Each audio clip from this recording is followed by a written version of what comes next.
the incentives are stacked such that censorship will only increase. The people who are putting the law together and the regulators just don't seem to have understood the scale of what they were attempting to do. We're going to sue the British government. Ofcom, I think, didn't really understand what they were doing when they started sending these stupid letters to my clients. And, we think that they've created causes of action, and I'm planning on hailing them into federal court.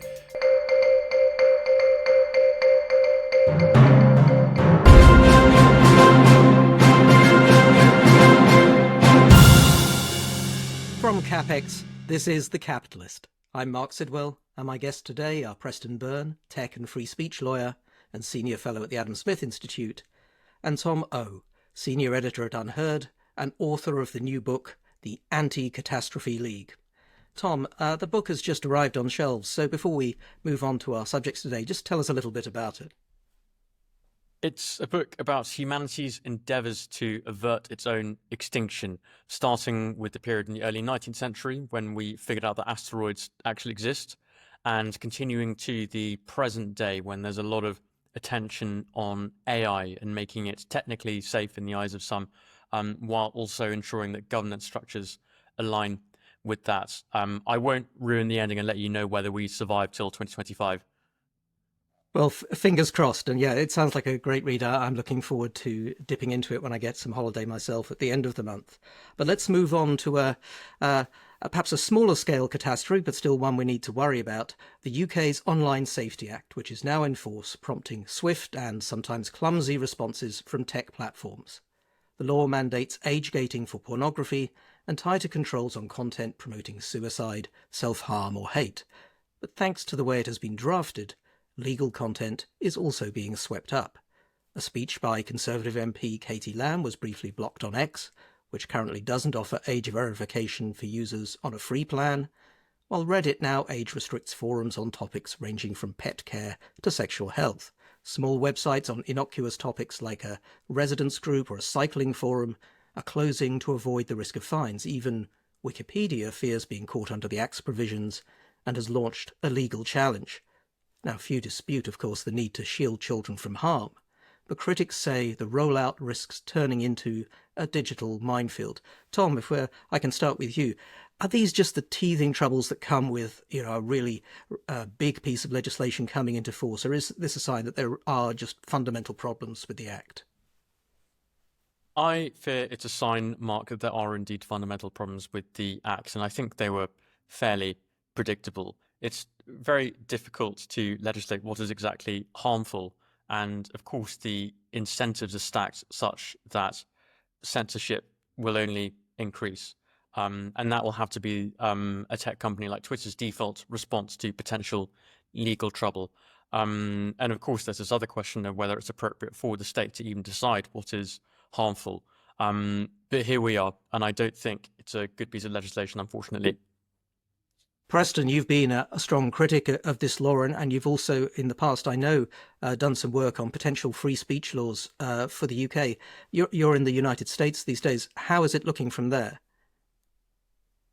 I mean, we're gonna sue the British government. I'm not going to disclose exactly which part of it we're going to sue, how we're going to sue it, or what we're going to do. We're working on the complaint as we speak. From our point of view, the Online Safety Act is an abomination, right? It is an outrage. It is an infringement. For context, I've been working in the free speech internet space for about 8 years. I've represented companies that were first contacted by the Home Office. Some dude who has since gotten an MBA or an OBE for long service in the Home Office called me up in 2023. And he asked me, and we had it was a very British conversation, right? I lived in England for 15 years, an English solicitor, American attorney. So it's one of those things where, the British person buries the lead and just like you go on, you have a nice conversation about ideas and speech. It was very pleasant. And then, of course, in the last 5 minutes of the conversation, he got down to brass tacks and he said, listen, we have the Online Safety Act coming in, as and the Online Safety Bill, it's going to become law. What do your clients plan on doing? What are their feelings on this? And I looked, I just said very matter of factly, I said, well, if the British government can successfully place ground troops in Scranton, then my client will have a conversation with you about it. Until that time, good luck. We didn't hear from them for 2 years. And then we started hearing from them again. For the first forum that got targeted was an American mental health forum, which is controversial because they allow people to talk about their feelings and their plans and their methods for leaving the planet. Let's put it that way, so we don't get censored by social media. But they also provide mental health resources for people who are recovering, right? So that was the first target. The second and third targets were American social media companies that do not host adult content. One of them was called Gab. It's a website run by an American Christian nationalist. Adult content is completely banned. It just focuses on politics, essentially. The other one is called Kiwi Farms. Again, no adult content. It focuses on internet culture. Some of the stranger parts of internet culture, to be sure, but internet culture. And then in July, Ofcom went after 4chan, excuse me, which is obviously one of the most culturally significant, from an internet culture perspective, websites on the planet. And so they were targeting these websites, and the common thread that binds them is not that there was some child protection involved, right? The common thread that binds them, and also Rumble, right, who is apparently targeted in much less stark terms than these websites, most of which are my clients, and all of which were threatened with ruinous fines, arrest, and imprisonment in writing.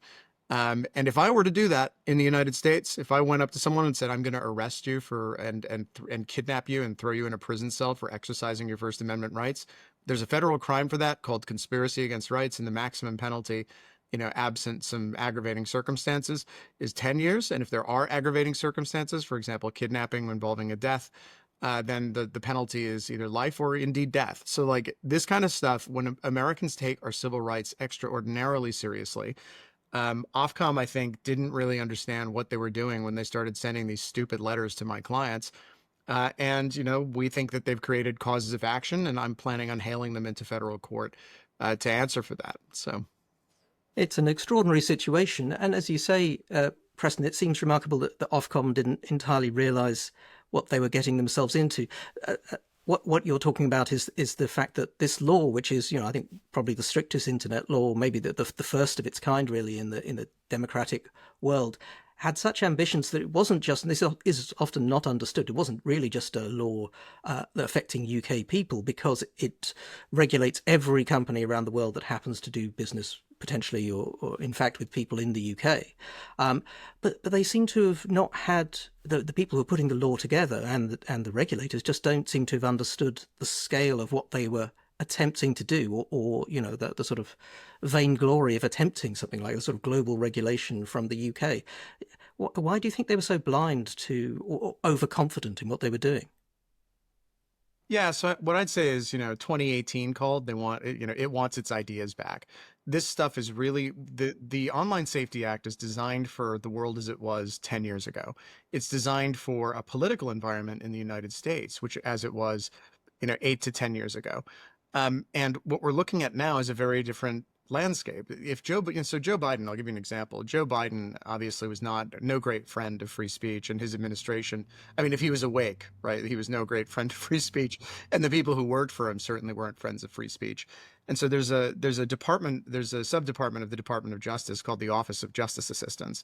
And what they do is they administer the UK U.S. Mutual Legal Assistance Treaty procedure. So if a foreign government has a ruling or a judgment or wants to enforce a criminal penalty, they have to go through first the State Department and then second the OJA in order to get a notice of some criminal proceeding served on an American citizen. And that serves two functions, right? It's two different layers of scrutiny and screening which happen to make sure that the First Amendment hasn't been violated. So my clients were getting notices, not from the UK, but from Germany, prior to the inauguration of President Trump in 2025. We have not heard a peep since President Trump came in. And the reason, right, we told the DOJ, hey, you got to knock this shit off. We were on the verge of bringing them to federal court over this. But then President Trump got in, so we said, we save ourselves some money and not bring a lawsuit and do all that extra work. But basically, the DOJ should have been triaging these requests a while ago. Now, Ofcom also should have been honoring these treaties. They should not have violated the Hague Convention, and they should not have violated the US-UK MLAT by purporting to serve binding legal orders on American citizens by email. Because, I don't care who you are. You could be the king of Persia. You could be Jesus Christ. You cannot take away an American's constitutional rights by sending them an email. And whether they like it or not, right? It doesn't matter whether a website is accessible in the UK or not. From a US perspective, people in the United States have the right to talk to anyone, anywhere, anytime about anything they choose if they're expressing protected speech, right? And there's nothing the state can do can get in the way, and there's nothing that Ofcom can do to reach over American shores, right, across our border and boss these people around. Now they're going to try, right? There are provisions of the Online Safety Act which mandate that a British court can order, for example, tech service providers like a Microsoft or a Google or a Cloudflare that operates in the UK from ceasing to do business with a non-compliant entity, right? Deplatforming. Well, the administration's aware of this. The administration, and particularly President Trump himself, was a victim of this in 2020 when he was deplatformed from personally deplatformed from every social media company, including Twitter. He had trouble getting lawyers. He had trouble getting bank accounts. So they're dealing with an adversary. They're using methods against little Americans, right? And their adversary is the Trump administration. And President Trump himself was the victim of these same methods and tactics. And I just have a feeling that that's not, I can't speak for the White House, but I have a feeling that's not going to play very well in the White House. Tom, to bring it back to the UK, as you were saying earlier, I mean, a lot of these consequences were very much predicted by critics, but the government is doubling down and it seems quite confident. I think that's at least in part because it's looking at polling and it's seeing that these seem quite popular measures, at least on the surface. No one wants to be against protecting children. Parents are very worried about what happens to their kids online. Do you think the popularity of the bill, at least, or the act, until at least its consequences start to bite, is going to be enough to keep Labour from suffering from the consequences of the act? Yes, I think so. There's nothing the public hates more than paedophiles, and perhaps the thing that people hate with the second strongest ferocity is actually digging through the details of legislation like this. It's a second order effects that are the ones to worry about, I think. And so I don't imagine that a repeal is going to be top of Labour's agenda for the foreseeable future. I mean, Well, just chiming Sure. in there, that's a totally asinine position for Labor to take, particularly if you look at, the sort of methodologies that those types of criminals use. And you ask yourself the question, right? Does the Online Safety Act actually intervene? Does it actually prevent that type of crime from taking place? And if you look at the historical patterns of large pedophile network takedowns, or for example, child sexual abuse material online, overwhelmingly, right, you've got a darknet website accessible only via a Tor browser, right, where people are paying in crypto and not using any of the mainstream rails. And that's the kind of activity, right? That's where all of that is concentrated. And if we ask the question, okay, does requiring a law-abiding internet user to dox themselves when they're using Twitter or Reddit prevent that kind of activity from taking place? The answer is no, right? Because that sort of criminal activity is already done via effectively VPNs. And on the dark web, right? Which is why I don't really buy that argument that Labor has made that this is about protecting kids, because ultimately the unlawful activity that they purport to be targeting with the Online Safety Act is not actually conducted via channels and means, right, that the Online Safety Act has anything to do with. The Online Safety Act targets legitimate websites doing legitimate things on the surface web. And if you want to do crime on the surface web, with your own IP and all the rest of it, like, go right ahead. It's about the dumbest thing you can do, because all of those transactions are very traceable. So like they've targeted they've targeted a huge swath of the population with this rule. And the only thing it's going to do is push stuff out of surveillance, right? As we've seen with the adoption of VPNs, for example. So it's a massive own goal from that perspective. Yeah, absolutely. We had Manny Barshazad writing in CapX about this idea that the primary consequences, we've seen all the number of people downloading VPNs go up massively, is that kids who are using those are being pushed towards less regulated, more dangerous corners of the internet. But let's turn now to another unintended consequence of the Act, which is the concern that the legislation could chill innovation as well. With, as we've discussed, big platforms facing heavy fines for failing to comply, tech firms are questioning whether the UK remains an attractive place to build or invest. And this is happening just when AI is offering, huge new opportunities in the world of tech. The government's AI action plan, published in January, promised to position Britain as a global tech leader. But there are fears that if regulation becomes too heavy-handed, the investment may simply go elsewhere. Now, Tom, if I can turn to you, because you're someone who takes a great interest in these things and the sort of Anglo-futurist potential for the UK. Do you think this is harming that chance? I think that remains to be seen, but I do think that making the most of AI is a very urgent issue if we're to believe the predictions from the US of how fast the technology will move. Now, you might think that it's fanciful to say, as the CEOs do, that artificial general intelligence, i.e. the kind of replacement of the human workforce, will happen within a handful of years. But if there's a chance of that, we should be attempting to find our place in the AI stack and to make ourselves invaluable in some way to the global AI nexus, and adding burdens to tech companies and stopping them from having operations in the UK and stopping them from nurturing British talent is possibly the opposite of that. Yeah, so this is also one of those areas where something which, at least in a lot of people's minds, is designed to attack the big tech firms, the big social media platforms that people worry about so much. But actually, that's like 3% of the people affected by this law. It massively affects micro businesses, the ones who can afford it least. And the fear is that those are going to be shut down or not even happen, or are going to just have to spend a lot more money. And in that way, it sort of reinforces the position of the big firms, and perhaps as a result decreases innovation as well. Preston, you were talking about how this is very much a law designed for the world of 2018 or something like that. Not, do you think it's not future oriented as well? Is this law that hasn't even noticed that AI is already in the process of completely upending how we understand what the internet is and how it works? Yeah, very much. And I think the other thing is the levers that it expected to pull in order to do this were largely informed by the sort of social media monetization model from 2004 to 2022, 23. So, historically, websites that offer free services to interact online, they have to make money somehow, and they do make titanic amounts of money somehow. And they usually do that by selling advertising impressions, right? Selling access to their users' eyeballs. Now, if you're a social media company and it's 2022 and 100% of your revenue is derived from advertising, you need to care, right, about companies that want to sell laundry detergent to the 60 million people in the United Kingdom. You need to care about P&G. You need to care about Unilever. And in a lot of cases, those conglomerates are headquartered in Europe or have very significant regulated presences in Europe. And the Online Safety Act, for sure, right, was designed to allow the British government to apply pressure via those avenues onto social media companies by proxy. Now, with AI, nobody cares about that anymore, because what's happening is everyone's paying for API access to enormous data centers and compute clusters that are based in the United States. So it suddenly becomes possible for you to run a business out of the United States on American soil with no compute cluster abroad. And you're monetizing through American banking rails, which aren't subject to British court orders. Right? Suddenly you've lost all your leverage.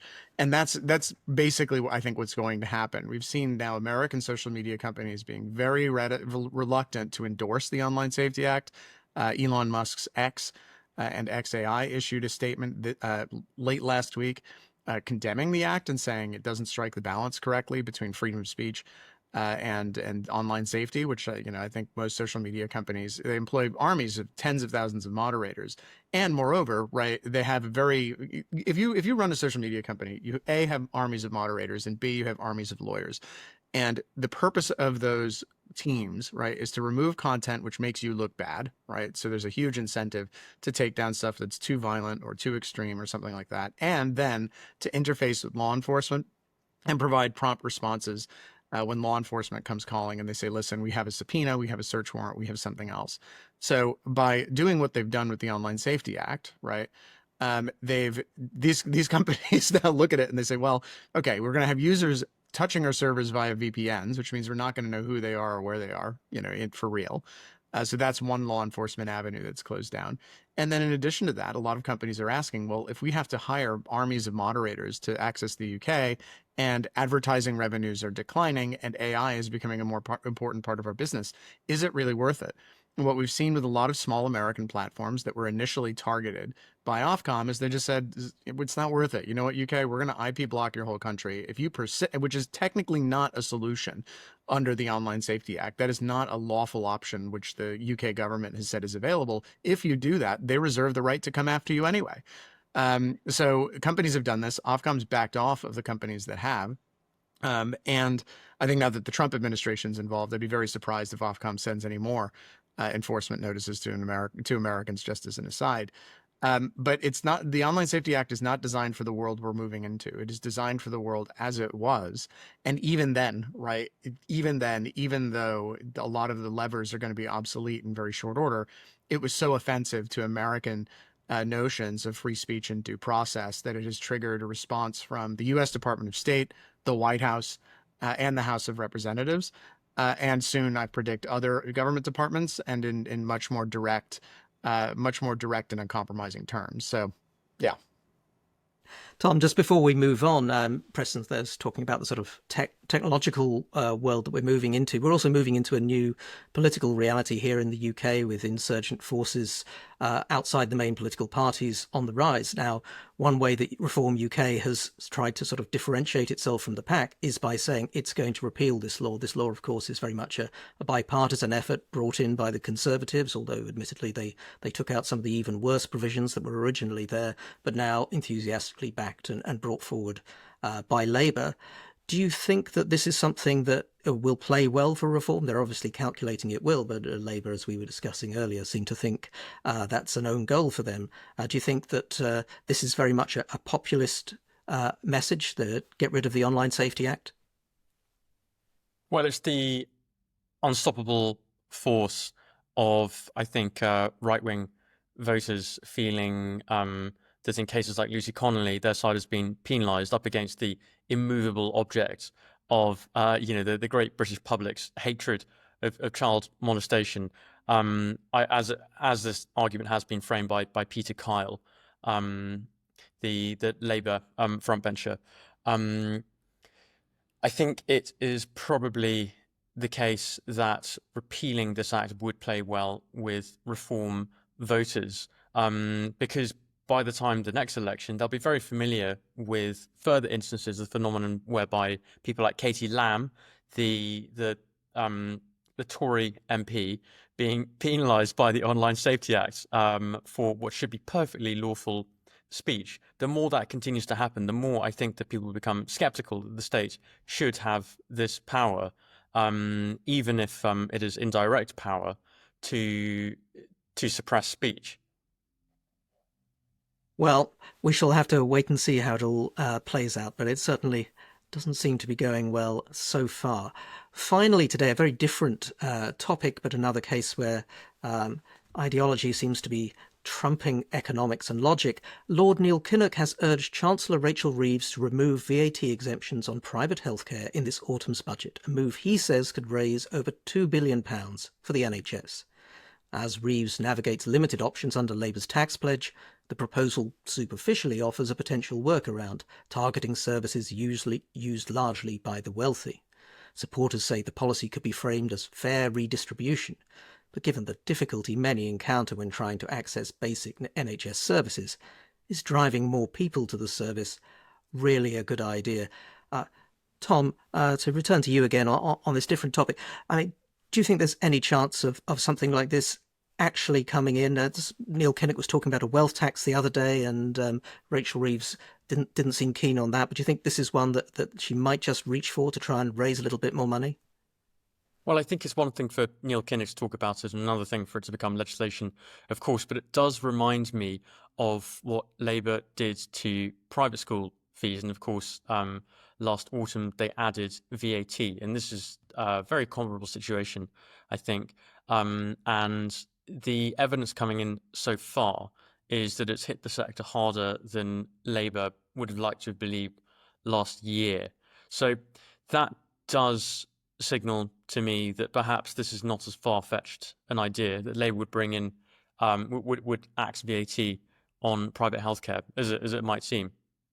Yeah, no, I think it's actually been framed as sort of, well, we did it for private schools, so why shouldn't we do it for this? Which of course is slightly ill-conceived on its own terms, both because we do actually have a tax on health insurance. So we have the IPT, which is the insurance premium tax at 12%. So it's not like we don't have something; we just don't have VAT for complicated historical reasons. But also, perversely, Labour has actually increased the amount of private healthcare used to deal with NHS waiting lists. So they would be taking with one hand and giving with the other, which is a confusing thing. Preston, the US healthcare model is seen from the UK as the total bogeyman in this sort of debate. What do you think of these sort of conversations we're having? Does it make any sense from the US? You know, I'll tell you a story, and I'll allow that to illustrate my opinion on the subject. Um, in my family, we have a history of colon cancer, and so I'm subject to colonoscopy screenings on a very regular interval. Um, in the United States and the UK, there is a difference of approaches to how they approach colonoscopies on versus the NHS versus the private system. And that difference of approaches involves whether you're anesthetized and awake. So in one country, you get to take a nice nap with propofol. You wake up, you're very airy and happy. And in the other one, you're very uncomfortable and you're looking at the camera and watching the endoscope, do its thing. So the United States has its problems with healthcare, to be sure. We're not so cruel as to tax people for trying to, trying to not be in pain or trying to save their lives and access doctors. We also, we don't do it with school fees. So labor is proving to be more cruel to people who want to educate their children and save their lives and/or seek medical treatment and heal themselves and cease living lives of pain and discomfort. And I can find nothing. Honestly, it's repulsive what they did with private schools, and it's repulsive if they're going to do this with healthcare. That's even more repulsive, and it's terrible stuff. So, it's maybe they should maybe they should spend a little less money rather than making people's lives actively miserable and behaving like they hate their own people. That's my 2 cents on that. Yeah, it certainly seems that they're increasingly opening the door to taxes on things that other economies are doing their best to encourage rather than and to tax. I mean, Tom, just before we finish off, I mean, do you think there is a broader issue here? There's something of a sort of push on the left, particularly with Jeremy Corbyn coming back and having a new party that will sort of be a ginger group to the hard left for Labour, that with the hostility to private schools now, hostility to private healthcare, there was talk of the wealth tax only the other week, that even if Rachel Reeves is somewhat holding the line against the worst of these ideas, there's very much a hostility to private provision, to wealth on the left, which is very much a turn against Blairism. It really is a return to sort of strongly anti-market thinking, anti-capitalist thinking on the left. Do you think that's something we should be starting to worry about? Yes, I think so. I mean, the problem for Starmer is that people are deserting him on the right and on the left, at least in terms of voters. But I think it would be particularly painful to Labour that they've now got this new group. Are they still calling it Your Party? You'll have to There's a remind me. poll ongoing, I think. Have they officially launched it yet? We don't know. But that will pull voters away from Labour, who I think will feel who will be a more painful loss to Starmer than those kind of red wall voters who are going to reform. And so, yes, I think we're probably in quite fertile climates for discussion around more of this kind of punitive tax that is certainly ideologically motivated and might or might not be actually effective. Well, it's worrying stuff. At least for now, we seem able to discuss it. Hopefully, this podcast manages to reach its audience without the Online Safety Act getting in the way. We're going to have to leave it there for this week. Tom Ough and Preston Byrne, thank you both. Do keep an eye out for Tom's new book, The Anti-Catastrophe League, at all good bookshops now. And make sure you're subscribed to our daily email briefings. Go to capx.co. That's capx.co. I'm Marc Sidwell. Goodbye.